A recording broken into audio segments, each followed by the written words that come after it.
ही difference है। अब इसको संभालने का हमें काम करने की आवश्यकता है।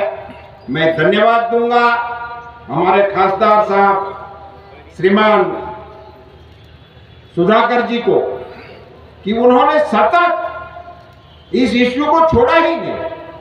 और मुझे तो ये भी बताना चाहिए इनको कि आज मेरा कार्यक्रम 100% कैंसिल होने वाला था, मगर उन्होंने इतना परसू किया कि मैं आज आप सबके बीच में आ पाया। मेरे लिए खुशी की बात यह है कि देश के दूध उत्पादक मंत्री के नाते, देश के पशुपालन विभाग के मंत्री के नाते मैं आज ऐसे एरिया में आया कि जहां एक बार दूध का कारोबार बहुत ही अच्छी तरह चल रहा था, वो बंद हो गए हैं। हमारे पशुपालक उस काम से निराश हो गए हैं, आगे का कोई रास्ता नहीं दिख रहा है।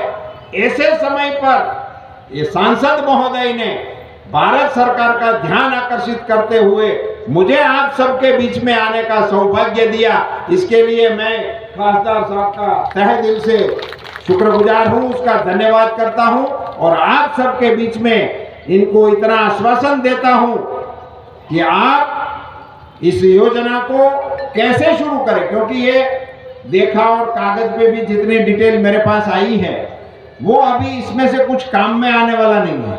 ये यंत्र भी काम में नहीं आ सकता, इसका कोई ये सिविल वर्क्स जो भी है वो भी अभी काम में आने वाला नहीं है। तो ये सिर्फ भूमि का उपयोग करते हुए नए सिरे से नया प्लांट कैसे शुरू हो सके उस दिशा में ही हमें आगे बढ़ना होगा, उसी दिशा में ही हम आगे काम करेंगे। मैं महाराष्ट्र सरकार से, मेरे पास तो ऐसी जानकारी थी कि शायद विखे पाटिल जी आज यहाँ आने वाले थे, अगर आ गए होते तो मैं उनसे रूबरू भी बात कर लेता, मगर मैं फिर से मौका ले लूंगा और महाराष्ट्र की सरकार के साथ कंधे से कंधा मिलाकर उदगिरी के उस भविष्य को जो अपना सुवर्ण काल था वहां वापस ले जाने का काम भारत सरकार की ओर से करने में मैं कोई कचाश नहीं छोड़ूंगा। मैं आपके किसानों के माध्यम से, आप किसानों की ओर से, मैं भारत सरकार में आपके यहाँ के किसान के नाते इस विषय को आगे बढ़ाऊंगा और आपको इसको पूर्ण करने में मैं आपका सहयोग दूंगा।